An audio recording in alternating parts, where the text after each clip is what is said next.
Salut à tous, bienvenue sur la chaîne Nadagalou. Donc aujourd'hui on va faire toujours un tuto par rapport au précédent.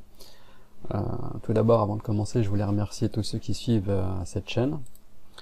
On commence à être un peu plus nombreux en termes d'abonnés.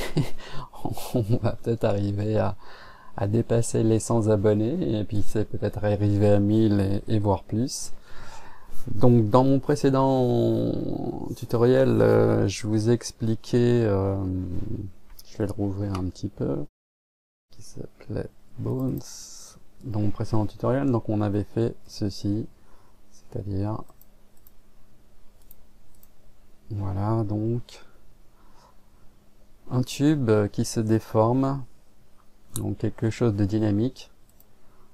On pouvait ensuite remplacer ce cube par un câble par exemple. Voilà.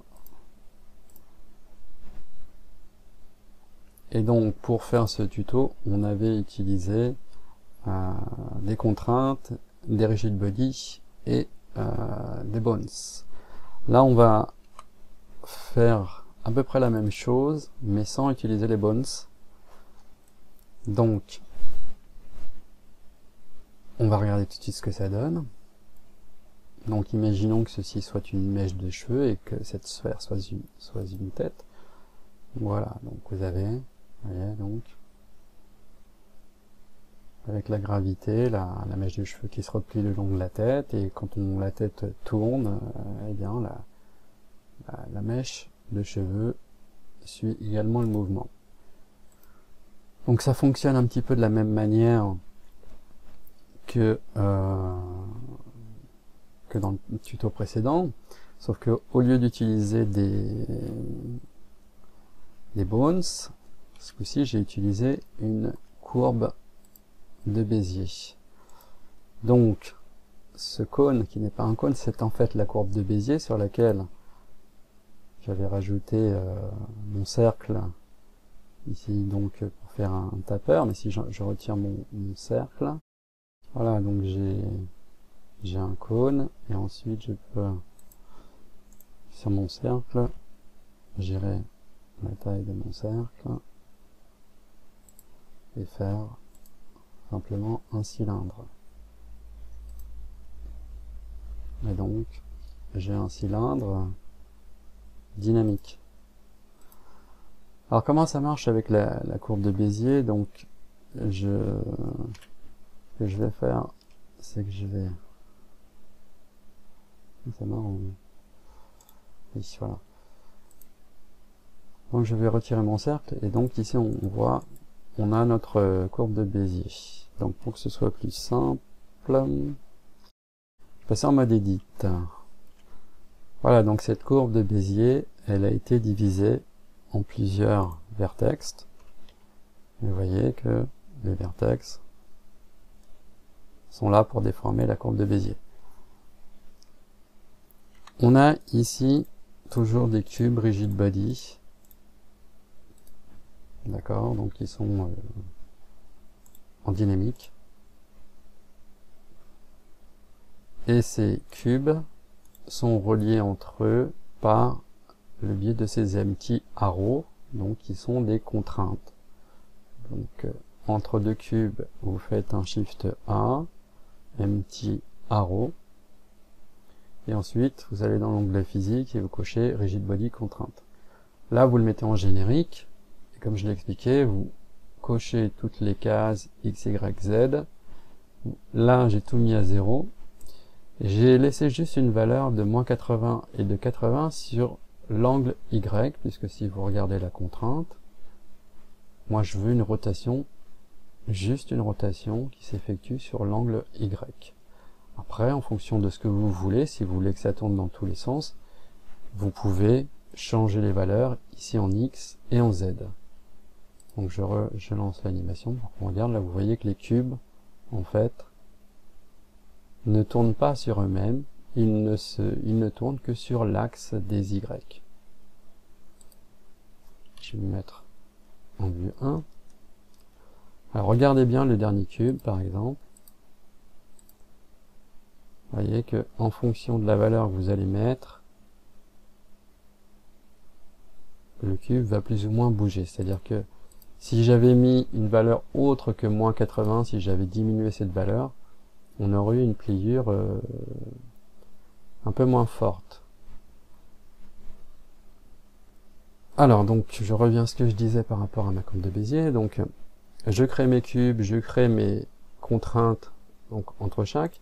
J'ai également fait en sorte que mes contraintes suivent mes cubes. Donc, vous voyez, là, j'ai le cube 3, cette contrainte ici, est parentée au cube 3. Donc, vous sélectionnez votre contrainte, vous Shift, avec Shift, vous sélectionnez votre cube, et vous faites CTRL-P, objet. Donc, ce qui va parenter, ce qui va faire que la contrainte va également suivre le cube. Donc au départ, si on laissait comme ça, si on jouait l'animation, on aurait juste des cubes qui tomberaient, qui donneraient l'impulsion. Après, il faut relier ça à notre courbe de Bézier. Donc, quand vous êtes en mode édition, vous sélectionnez chaque vertex de votre courbe de Bézier, vous appuyez sur CTRL, vous sélectionnez votre cube, vous faites CTRL-P et vous faites Make Vertex Parent. Ce qui veut dire que là, le vertex va suivre le cube et ce qui va entraîner donc la déformation ensuite de votre courbe de Bézier. Vous voyez que maintenant la courbe de Bézier suit bien les cubes. Voilà, donc rien de très compliqué, hein. Vous faites une courbe de Bézier, vous la divisez. Après, en fonction de l'animation que vous voulez faire, donc vous mettez des cubes plus ou moins gros, vous les espacez plus ou moins. Il faut toujours qu'il y ait un axe entre chaque cube. Et puis vous parentez les vertex de la courbe de Bézier avec les cubes, donc qui sont des rigid body. Je vais là j'ai parenté ce dernier cube, il a été parenté à la sphère, donc pour que quand la sphère tourne, eh bien le cube tourne et l'ensemble tourne ensemble. Et ce cube, il est en rigid body animé, parce que si je mets pas animé, eh bien il tombe. Voilà. J'enlève la dynamique, là il reste sur place. Vous voyez, donc là la sphère, elle tourne. Et même si le cube est parenté, mais comme j'ai pas coché la case animé, il se passe rien. Donc si je veux que le cube tourne avec la sphère, il faut que je coche dynamique et animé. Et donc voilà. Et bien sûr, n'oubliez pas de parenter ce cube avec la sphère. Donc une fois que vous avez fait ceci pour faire une mèche, donc moi par exemple, donc comme j'ai expliqué, hein, vous prenez votre courbe, après vous remettez votre cercle de Bézier, soit vous voulez un cylindre, soit vous voulez faire quelque chose qui ressemble à une mèche, et donc là vous rajoutez aussi le cercle de Bézier dans Taper, ce qui affine. Donc ensuite vous pouvez cacher vos empty et garder juste votre mèche. Bien. Vous avez une mèche de cheveux comme ça. Après vous pouvez toujours agir sur le cercle avec un scale pour augmenter donc la taille de cette mèche. Et voilà, donc vous avez quelque chose de dynamique. Ensuite, vous n'avez plus qu'à sélectionner, donc, si vous voulez faire plusieurs mèches, hein, donc là je vais ouvrir le deuxième fichier. Voilà, donc sur celui-ci, j'ai oublié de faire la copie, non c'est bon. Voilà, donc j'ai tout simplement dupliqué ma ligne de Bézier, donc mes contraintes et mes cubes par rapport au curseur 3D, et j'ai tout dupliqué, et puis voilà, donc maintenant, vous voyez, ça s'anime parfaitement avec la sphère qui tourne. Donc cette technique, elle est intéressante si vous voulez créer par exemple un câble dynamique ou une corde. Là, dans l'exemple, une sorte de mèche de cheveux. Donc moi, j'ai utilisé un cercle. Après, vous mettez la forme que vous voulez. Également, ce que vous pouvez faire, donc je vais repasser sur le fichier d'avant. Je vais supprimer ma sphère. Du coup, donc lui n'est plus parenté. Je vais déplacer ceci. Hop. Donc j'ai ici un cube rigid body, donc du coup j'ai plus besoin de... Donc là il est en dynamique, ça veut dire qu'il va tomber. J'appuie sur play, vous voyez. Ouais, il tombe. Donc on a bien un objet qui se déforme sans s'aplatir, un petit peu comme quand on fait des... Quand on utilise les bones et qu'on enveloppe tout ça avec le mesh. Après, vous pouvez choisir celui que vous voulez. Hein. Donc là, par exemple, si j'enlève la dynamique, celui-ci va pas tomber, c'est tous les autres qui vont tomber. Voilà. Donc vous avez compris que la collision se fait entre cet objet qui est aussi un rigid body et donc le cube qui vient taper dessus, ce qui fait qu'il crée la collision. Donc c'est pour ça qu'après, il faut, en fonction de l'objet que vous voulez faire, il faudra gérer la taille de vos cubes. Alors moi je fais des cubes, vous faites ce que vous voulez, un cylindre ou autre chose. Moi je fais des cubes. Vous gérez la taille de vos cubes et l'espacement par rapport à vos contraintes.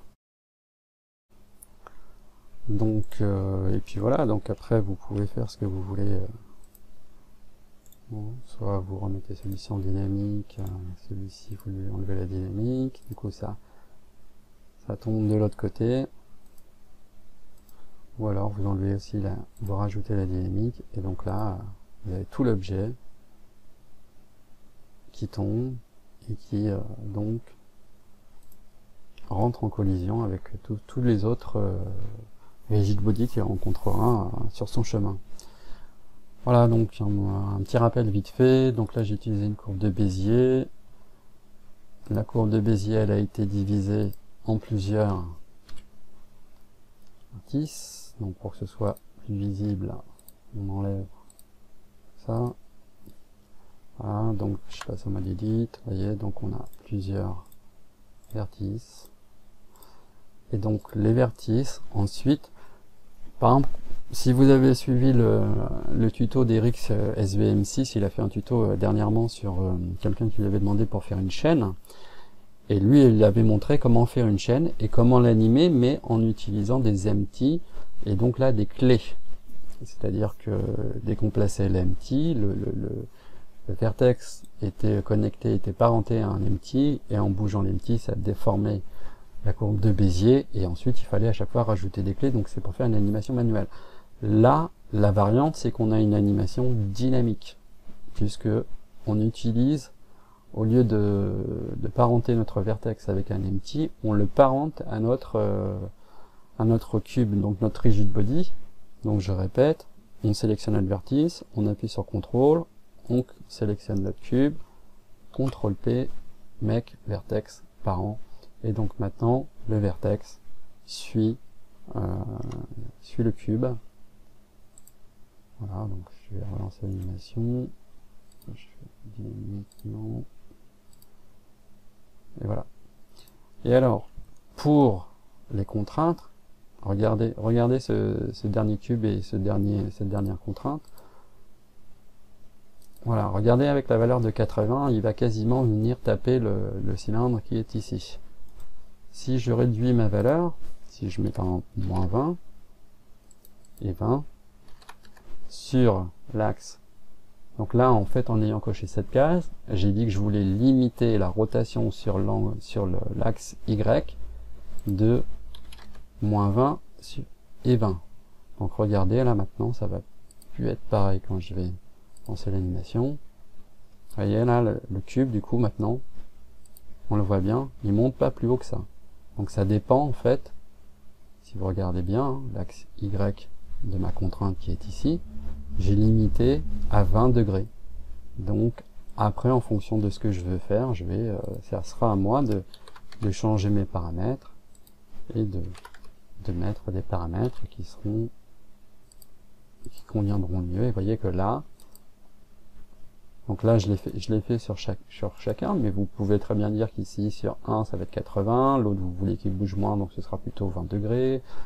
Vous choisissez les paramètres que vous souhaitez. Il y a juste tous ces paramètres là qui restent à 0, parce qu'à la base ils sont à une valeur de 1.